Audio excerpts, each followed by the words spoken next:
Pelajaran berikutnya adalah pelajaran masalah kepegawaian. Belum ya. Masalah tentang kaidah dalam berinteraksi. Terdapat beberapa hadis dari Nabi SAW yang menjelaskan tentang kaidah yang hendaknya dimiliki dan dipraktekkan oleh seorang muslim ketika berhubungan, bergaul, dan berinteraksi dengan orang lain. Dari sahabat Jarir bin Abdullah al-Bajali radhiyallahu anhu, beliau mengatakan, aku berbaiat kepada Rasulullah SAW untuk melakukan 3 hal: menegakkan sholat, membayar zakat, dan menghendaki kebaikan untuk setiap muslim. Dan Bukhari dan Muslim. Maka di antara prinsip dalam bergaul dan berinteraksi dengan sesama muslim, Nabi katakan adalah menghendaki kebaikan, wa nushi likulli muslim, menghendaki kebaikan untuk setiap muslim. Kita menginginkan agar orang lain itu mendapatkan kebaikan dunia dan kebaikan agama. Maka kita inginkan bagi mereka kebaikan dunia, maka kita inginkan berikan kebaikan agama. Bentuknya dengan kita ajak mereka untuk melakukan amal kebajikan. Ketika waktu sholat tiba, maka kita ajak kawan kita untuk mandi segera ke masjid, sholat ya. Kemudian kita menginginkan kebaikan bagi semua muslim, maka kita seorang muslim yang pesan barang kepada kita, maka kita berikan barang yang terbaik, karena kita ingin dia mendapatkan kebaikan, mendapatkan manfaat, bukan hanya kita yang mendapatkan manfaat untung, kemudian dia rugi karena barangnya asal-asalan, kualitasnya misalnya. Tapi kita menginginkan agar orang lain mendapatkan kebaikan, mendapatkan manfaat. Demikian pula terdapat sebuah hadis yang lain diriwayatkan oleh Muslim. Nabi SAW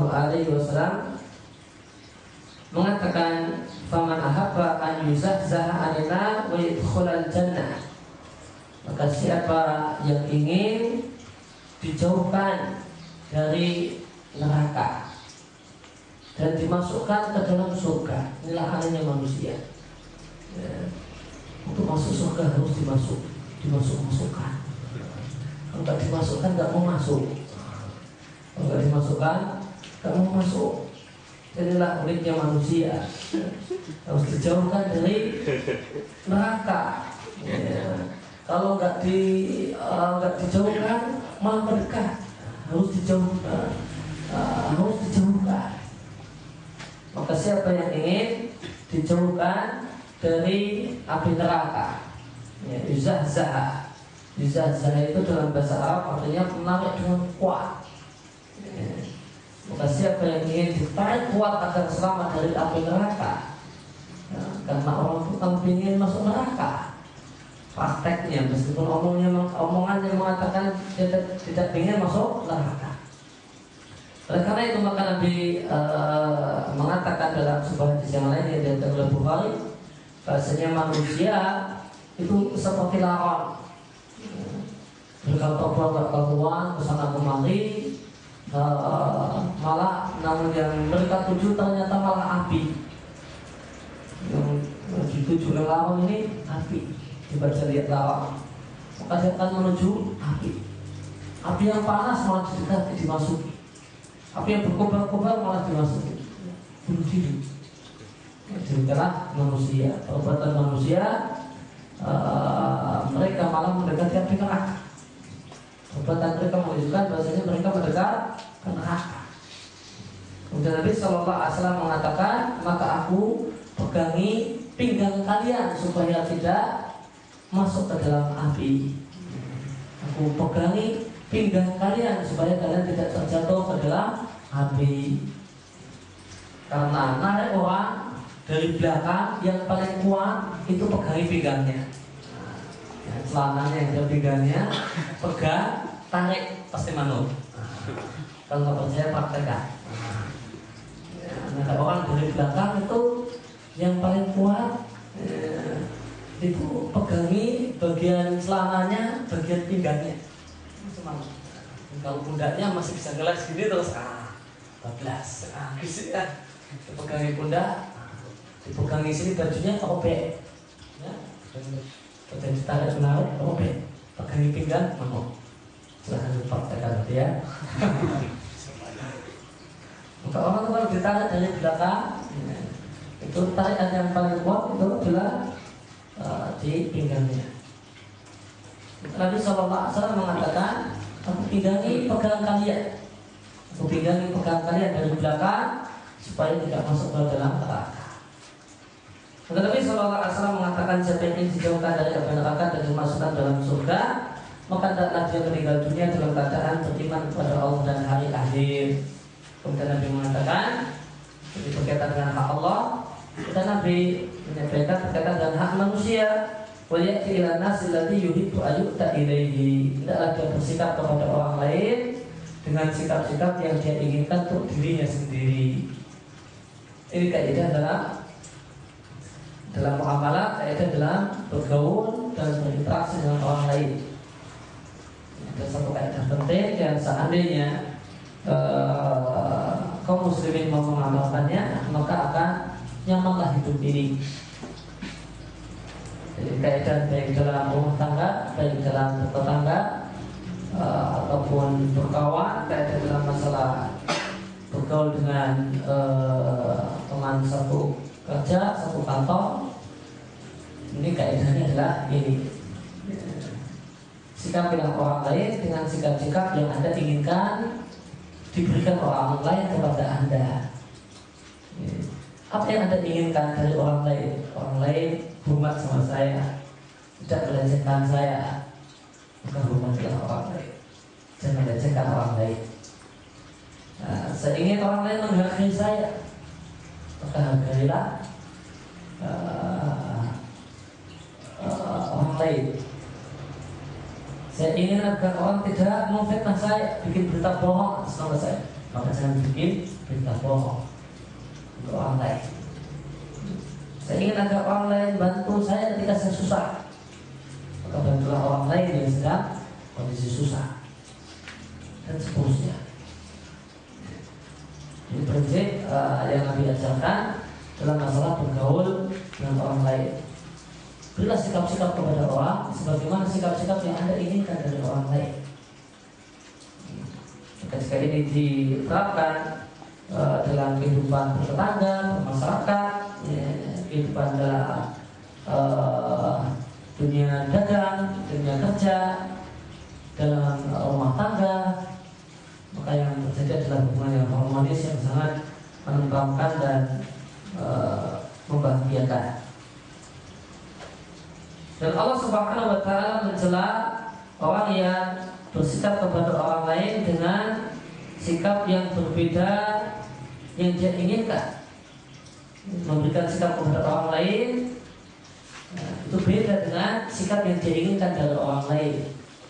Dan Allah sebut orang yang semacam ini dengan mutaffifin. Katakan wailul lil mutaffifin, celakalah mutaffifin. Mereka adalah orang-orang yang tidak tahu al-nas yastawfun. Kalau pulaan dari orang lain mereka minta dipenuhi, bahkan mintanya anget. Namun namun jika mereka bergaul dengan orang lain, mereka menakar dan menimbang untuk orang lain, mereka kurangi hak orang lain. Maka dia ingin mendapatkan perlakuan dari orang lain, perlakuan yang baik-baik. Dia ingin orang lain memperlakukan dirinya dengan perlakuan yang baik dan menyenangkan. Beli ya dianati, dihormati, dihargai, diberi apresiasi atas kerja yang telah dilakukan. Akan tapi dia tidak mau memberikan sikap semacam itu kepada orang lain. Dia tidak mau bersikap seperti itu kepada orang lain. Pada orang lain dia ngakali timbangan, ngakali takaran. Kalau dia beli dari orang, dia ingin orang itu memenuhi haknya. Dia tidak mau memenuhi hak orang lain. Itu mutaffifin. Berdasarkan penjelasan di sini, maka mutaffifin adalah Orang yang bersikap kepada orang lain beda dengan sikap-sikap yang ingin dia dapatkan dari orang lain. Bersikap dengan orang lain beda dengan sikap-sikap yang ingin dia dapatkan dari orang lain. Itulah mubaghirin. Demikian telah terdapat sebuah hadis yang diriwayatkan oleh Bukhari dan Muslim. Nabi sallallahu alaihi wasallam mengatakan, "Innallaha azza wa jalla harama 'alaikum uquqal ummahat wa wa'dal banat wa man'an wahad." Sesungguhnya Allah Subhanahu wa taala melarang 3 hal. Allah Subhanahu wa taala mengharamkan kalian untuk melakukan 3 hal. Uquqal ummahat, durhaka kepada ibu. Maka di sini terdapat larangan khusus durhaka kepada ibu. Dan perlu diketahui, tidak ada semacam ini untuk bapak. Tidak ada semacam ini untuk bapak. Yang ada adalah larangan durhaka pada 2 orang tua di umum, ibu bapak. Dan ada larangan khusus, larangan durhaka kepada ibu. Kenapa? Kenapa terdapat larangan khusus untuk durhaka kepada ibu? Karena ibu itu perempuan lemah. Lain kalau durhaka sama bapak, ayo gue, memang taknya ayo bapak, yang anak kalau berkemahaki, cak gue mau biaya, bapaknya bilang demikian, ibunya nggak bisa, ibu nggak bisa demikian, ibu nggak bisa seperti itu. Ada anak durhaka sama ayahnya, tidak pernah mati bisa. Tapi ibu bisa nggak demikian? Tidak bisa, nangis misalnya. Ya, sedih karena durhaka sama anaknya, gaya sama anaknya, nangis paling-paling. Maka ada larangan khusus untuk durhaka kepada ibu. Nah itu jauh lebih demikian pula, itu jauh lebih sedih ketika seorang anak durhaka daripada ayahnya, daripada kesedihan ayah karena durhakanya anak. Karena dia ngurusi susah, maka dia ketika anaknya ngeyel, maka dia ingat dulu ketika ini masih bayi merah, bikin susah tidur, susah bangun macam-macam. Kemudian harus tahu standby 24 jam. Kalau lebih sedih, lebih sakit jika seorang anak itu durhaka kepada ibu. Wa'dal banat, kemudian Allah haramkan kepada kalian perbuatan yang kejam ala jahiliyah, yaitu membunuh anak hidup-hidup. Kemudian yang ketiga, Nabi katakan, dan Allah Subhanahu wa taala melarang man'an wahad. Man'an wahad artinya adalah orang yang mencegah apa yang wajib dia berikan, dan dia meminta apa yang bukan jadi haknya. Itu man'an wahad, sikap yang dimiliki oleh sebagian orang tua khusus. Bisa khusus pelit, kalau masalah mengumpulkan hak, wah semangat. Menunaikan kewajiban, lemes. Maka termasuk man'an wahad adalah sikap yang dimiliki sebagian orang yang dia semangat kalau menuntut hak, namun seenaknya dalam menunaikan kewajiban. Minta karyawannya disiplin macam-macam gini, namun gajinya seret misalnya. Man'an wahad. Terus sebaliknya karyawan, kalau masalah gaji nggak mau ada toleransi, nggak ada toleransi sedikit pun, potongan 100 rupiah pun nggak mau. Namun kewajiban karyawan tidak ditunaikan. Kewajiban karyawan tidak ditunaikan. Kerja malas-malasan, seenaknya, semuanya sendiri, kayak punyanya sendiri, padahal dia ikut orang, dia alas-alasan kalau nggak diawasi nggak dia, harus dipelototi supaya dia Namun masalah hak, maka dia demikian semangat untuk menuntutnya tanpa toleransi sedikit pun. Maka ini termasuk dalam larangan yang ketiga ini, man'an wahati bahasa Arabnya. Dia mencegah apa yang seharusnya dia lakukan, namun dan dia demikian rakusnya mencari apa yang menjadi haknya. Wa karihalakum salatan, kemudian di tafsir hadis, dan Allah Subhanahu wa taala melarang tiga hal untuk kalian, yaitu qila wa qala, dikatakan dan mengatakan, artinya berita yang tidak jelas, kabar burung, isu, maka percaya dengan isu atau bahkan menyebarkan isu. Makanya adalah satu hal yang perbuatan yang terlarang. Kemudian yang kedua adalah kasrata soal. Kasrah itu banyak. Soal di sini punya mencakup dua pengertian. Adalah sering minta tolong sama orang atau sering minta harta orang. Bulan balik minta ditraktir. Kemudian udah minta ditraktir, hari ini minta ditraktir lagi, besok minta ditraktir lagi, berulang kali. Yang minta traktir ya setahun sekali, itu wajar. Seminggu sekali, tiap minggu minta ditraktir terus. Kayak ini perbuatan yang tercela dan terlarang, suka meminta-minta dan sering meminta-minta harta orang lain. Yang kedua adalah makna yang kedua adalah suka bertanya.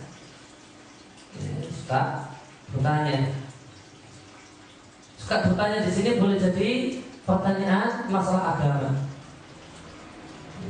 Suka bertanya yang terlarang itu boleh jadi mencakup pertanyaan dalam masalah agama. Orang bertanya tentang masalah agama bukan untuk diamalkan. Orang bertanya untuk ngetes ustadznya. Tak tes lah, katanya begini. Untuk tes ustaz, untuk tes pengajar, tidak boleh. Untuk bertanya masalah agama, tujuannya bukan untuk amal, tujuannya untuk debat. Ingin menampakkan kalau saya pintar, maka dia tanya debat. Atau tanya yang aneh-aneh yang tidak ada manfaatnya.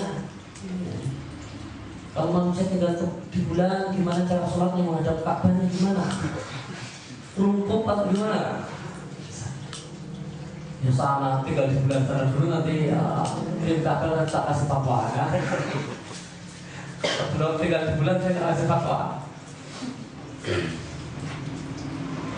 Makanya yang aneh-aneh, yang jelek, cuma mengada-ada. Pertanyaan yang mengada-ada yang kemungkinan besar tidak terjadi atau mustahil untuk terjadi. Kalau anjing kawin dengan kambing kemudian punya anak, anaknya halal atau tidak? Halal seperti kambing ataukah haram seperti anjing misalnya? Biasa anak kawinkan dulu, nanti kalau berhasil ya tak kasih fatwa. Kalau belum berhasil saya nggak mau jawab. Paksakan dulu, kawinkan dengan anjing sama kambing yang berhasil.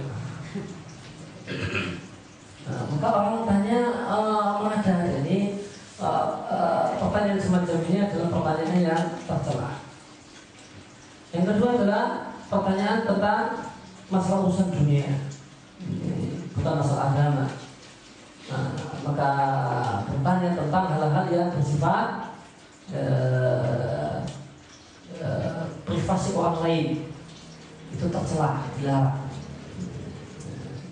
Maka ya kalau ada orang kawan cerita, maka yang kita dengarkan, kita tanggapi. Kalau nggak cerita, nggak perlu ditelitik-telitik, nggak perlu bahasa sejatinya ditelitik-telitik, dikorek-korek. Padahal dia nggak mau cerita, tidak mau curhat, namun kita yang ngorek-ngorek keadaan dirinya. Oke, ini satu hal yang terlarang. tanya kepada tetangganya, tanya berapa gajinya misalnya. Gajinya berapa sih Pak? Itu apa manfaatnya kalau tahu ya? Apa manfaatnya tahu gaji orang misalnya? Gajinya segini ya. Apa manfaatnya itu Pak? Ya, Pak, manfaatnya cuma bikin tersinggung saja. Lain kalau orangnya mau cerita atau apa ya didengarkan. Kalau nggak ada dan lirik urusan orang yang nggak ada manfaatnya untuk dirinya, maka ini satu hal yang terlarang, termasuk dalam hadis bukan soal dan banyak bertanya-tanya tentang urusan privasi orang lain. Wa itu mal dan buang-buang harta. Dan buang-buang harta. Jadi antara hal yang dilarang oleh Allah Subhanahu wa taala adalah buang-buang harta. Buang-buang harta ini bentuknya macam-macam. Contohnya banyak. Di antaranya misalnya makan gak habis. Makan gak habis. Ada ngambil sendiri. Coba salah siapa coba? Ngambil sendiri. Kok gak dihabiskan? Padahal itu ada harganya, itu ada nilainya. Kalau orang itu boros air misalnya, orang buang harta. Orang terbuka dibiarin, mengalir juga. Ini buang harta. Ini bayar ya. Pakai listrik macam-macam, buang harta. Boros listrik misalnya, bisa dimatikan atau nggak dimatikan. Tidak ada manfaat dibalik pemanfaatan penggunaan alat-alat listrik. Jadi termasuk buang harta yang terlarang. Demikian juga termasuk orang buang harta, dia beli harta atau dia beli satu barang yang punya nilai, setelah itu tidak dia rawat sehingga cepat rusak. Dia biarkan kepanasan kehujanan, akhirnya karatan. Padahal seandainya kalau dia rawat baik-baik, bisa dia manfaatnya lebih lama. Kalau orang yang memiliki sesuatu kemudian tidak merawatnya dengan baik, sehingga akhirnya cepat rusak. Dan ketika rusak ini untuk memperbaikinya atau untuk menggantinya butuh biaya, maka ini termasuk buang-buang harta. Atau buang-buang harta misalnya overload pakai motor cukup itu 2 orang 3 orang, pakai 5 orang misalnya, untuk gaya bayar 5 orang dipakai, motor dipakai 5 orang. Maka motornya harusnya awal 10 tahun, karena tiap hari dipakai boncengan berlima, berapa tahunnya? Ya sudah 5 tahun misalnya, jadi 10 tahun bisa tetap dipakai, nyaman dipakai, enak dipakai. Ini cuma jadi 5 tahun saja, atau bahkan malah 3 tahun. Maka ini buang-buang harta. Coba berapa harta yang hilang? Harusnya dia harusnya 10 tahun bisa pakai itu, tidak perlu keluar biaya. Maka setelah 5 tahun ternyata sudah tidak bisa dipakai, maka dia keluar biaya untuk nutup 5 tahun berikutnya misalnya. Oke, ini buang-buang harta yang tidak perlu. Seharusnya bisa harta tidak perlu dikeluarkan, namun harus dikeluarkan gara-gara perawatan barang yang tidak baik. Dan termasuk buang-buang harta adalah merokok. Termasuk buang-buang harta adalah merokok. Termasuk buang-buang harta adalah ngambil duit 5.000 kemudian dibakar. Ngambil 2.000 kemudian ngambil korek kemudian dibakar. Apa mengatakan setting? Ada duit 5.000 kok diambil korek dan dibakar dan asap jujur. Sampai ini setting, memang setting aja ya.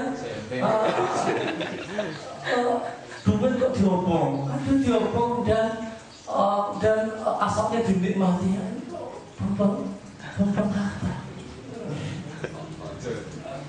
Maka semisal itu orang yang 5.000 tadi diberikan rokok kemudian dibakar. Ini ada bedanya. Cuma kalau tadi duitnya itu langsung dibakar, kalau ini bakarnya pakai proses. Belikan dulu, kemudian apa baru dibakar. Makanya termasuk bumbang harta. Yang tidak ada manfaatnya, maka membahayakan dirinya, membahayakan kesehatannya, membahayakan kantongnya, membahayakan orang sekelilingnya, membahayakan lingkungannya, bukan menambah pencemaran udara.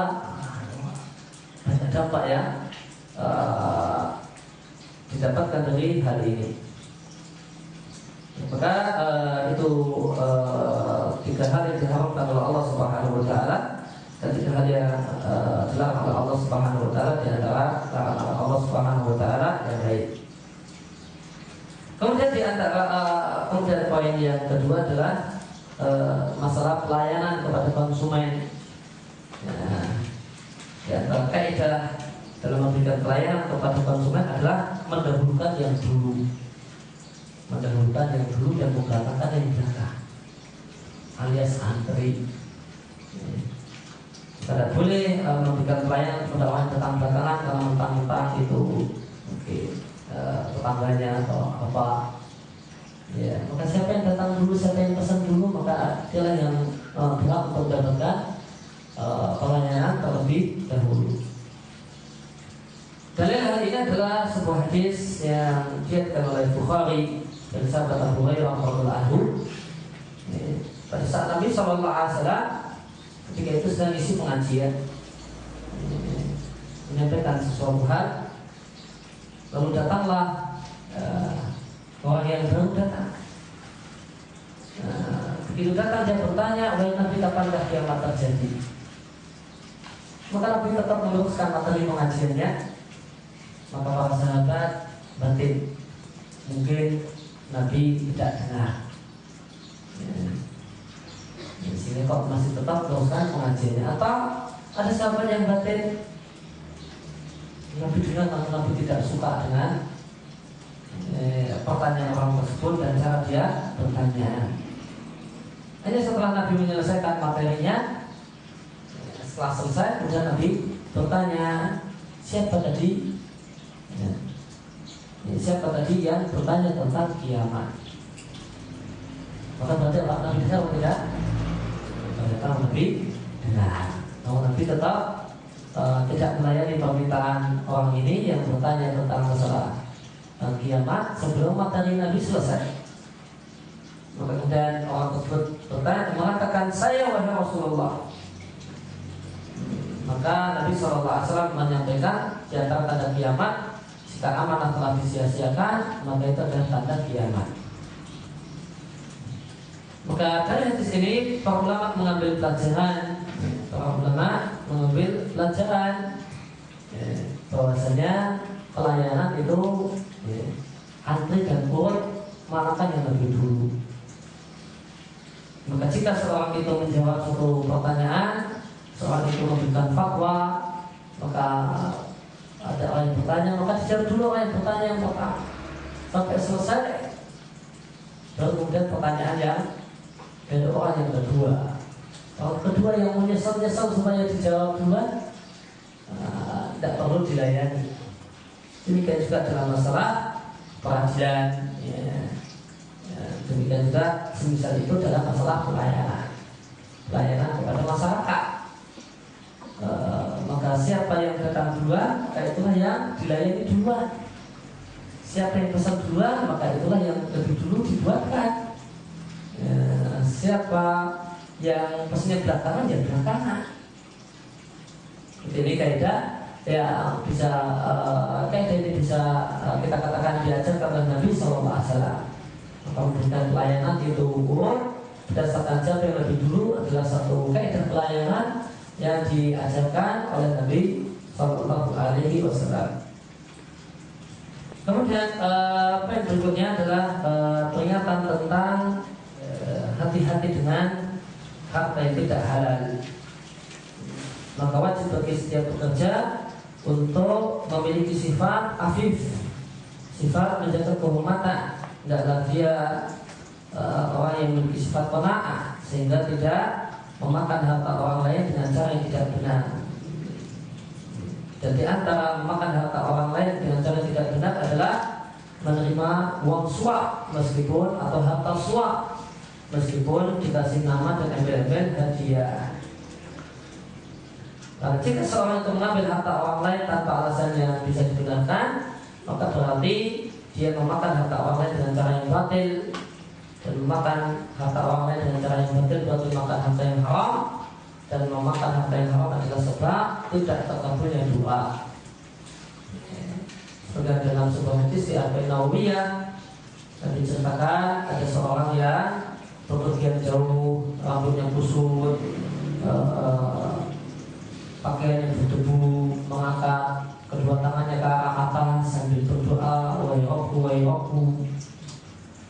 Namun makanannya adalah makanan yang haram, minumannya adalah minuman yang haram, pakaiannya adalah pakaian yang haram, dan dia diberi makan dengan cara yang haram. Maka kata Nabi, bagaimana mungkin doanya dikabulkan? Demikian pula dalam hadis yang lain dari sahabat Jundub bin Abdillah radhiyallahu anhu, beliau mengatakan, inna awwala ma yulkinu minal insani batanuhu. Jika orang itu mati dan dimakamkan, yang pertama kali membusuk adalah perut, bukan kaki, bukan tangan, bukan kepala, kata Nabi. Orang mati itu yang pertama kali busuk itu perutnya. Maka Nabi katakan, maka faman istata'a alla yakula ila thayyiban falyaf'al. Maka siapa yang mampu untuk tidak memasukkan ke dalam perutnya kecuali harta yang halal, maka adalah dia lakukan. Dan barang siapa yang mampu untuk supaya tidak terhalang untuk masuk surga gara-gara menumpahkan 10 telapak tangan darah orang lain, maka adalah dia lakukan. Maka Nabi berkatakan supaya seorang itu tidak makan kecuali dari sumber yang halal. Demikian pula hati-hati dengan masalah kejahatan fisik, boleh jadi dengan melukai orang atau bahkan sampai membunuh orang. Maka 10 telapak tangan darah orang lain yang dia lukai itu jadi sebab yang mencegah dirinya untuk masuk surga. Kemudian dalam sebuah hadis yang lain yang diriwayatkan oleh Al-Bukhari, Nabi dari sahabat Abu Hurairah, Nabi SAW mengatakan, Layatiana ala nasi zamanun, akan datang pada manusia satu masa, di masa tersebut orang itu tidak peduli dengan harta yang dia ambil dan dia dapatkan, amin halalin amin haramin, apakah dari sumber yang halal apakah dari sumber yang haram. Maka akan ada satu masa yang sangat jelek, kata Nabi. Di masa tersebut orang tidak peduli dengan harta halal dan haramnya harta. Maka kalau bisa saya dapatkan maka itu halal, yang tak bisa saya dapatkan hanya itu haram. Itu prinsip sebagian orang. Saya bisa dapatkan maka semua yang bisa saya dapatkan, bisa saya kumpulkan, bisa jadi milik saya, maka itulah harta yang halal. Dan di antara harta yang haram yang ini sangat rentan berkaitan dengan pekerjaan, berkaitan dengan seorang yang melayani masyarakat, sangat rentan dengan harta yang haram adalah apa yang statusnya hadiah-hadiah yang diberikan kepada seorang pekerja karena pekerjaan dan pelayanannya. Maka ini harta yang haram meskipun dikasih nama hadiah. Maka di antara harta yang haram adalah seorang yang memberikan pelayanan dengan baik pada konsumen, pada masyarakat, kemudian masyarakat kemudian merasa konsumen merasa oh ini kok pelayanannya bagus, akhirnya ngasih uang tips kepada si pekerja, si pegawai, si pelayan. Maka uang tips yang diterima ini adalah uang yang haram. Karena ini adalah uang yang dia dapatkan, hadiah yang dia dapatkan karena pekerjaannya. Padahal dia memang digaji untuk bersikap yang baik, yang ramah dan sebagainya, memberikan pelayanan yang baik kepada konsumen dan masyarakat. Sebagaimana sebuah hadis yang diriwayatkan Imam Ahmad dan yang lainnya dari sahabat Abu Humaid As-Sa'idi, Rasulullah SAW mengatakan hadaya umali hulul, hadiah yang didapatkan oleh al-ummal, oleh para pekerja, para pegawai karena pekerjaannya adalah harta khianat. Harta khianat. Ini satu hal yang sangat banyak di masyarakat. Soal itu memang dia digaji untuk memberikan pelayanan. Setelah itu ada orang masih ini dan itu. Maka apabila ini dan itu karena pelayanan, kayaknya adalah uang yang haram. Dan misalnya orang jadi office boy atau cleaning service di sebuah hotel misalnya yang sering banyak terbaik, kita memberikan pelayanan servis yang bagus, pelayanan dan sebagainya. Akhirnya tamu hotel tersebut senang, wah kok bersih macam-macam. Akhirnya setelah mau pulang mau pamitan sambil ngasih uang, misalnya ngasih uang pada orang tersebut. Kayak ini satu hal yang hukumnya adalah uang yang haram. Nah, ini adalah hadiah yang didapatkan karena pekerjaan. Hadiah yang boleh adalah hadiah karena perkawanan dan bertetangga. Orang yang bertetangga dan saling ngasih hadiah karena pulang dari pepergian maka ngasih oleh-oleh pada apa kemudian ngasih ini boleh. Ada orang berkawan baik, kawan baik kemudian saling memberi hadiah, ini yang dianjurkan. Ada berhadiah karena pekerjaan, padahal dia telah mendapatkan gaji karena untuk itu, maka hadiahnya adalah hadiah yang haram. Maka kewajibannya adalah seharusnya ditolak. Kalau tidak mungkin untuk ditolak, kemudian diterima, maka kalau mungkin kalau dia bekerja sama orang pribadi itu lebih enak urusannya, lebih gampang urusannya. Kalau dia kerja di perusahaan pribadi, maka ya, asal dia minta izin kepada, maka dia lapor pada bosnya, ini saya dapat uang tips. Maka jika pemilik perusahaan itu mengizinkan, sudah bertemu saja, maka itu halal. Jadi kalau tidak, ya maka itu dimasukkan ke kas perusahaan. Maka negosiasinya gampang kalau itu perusahaan pribadi ikut koran.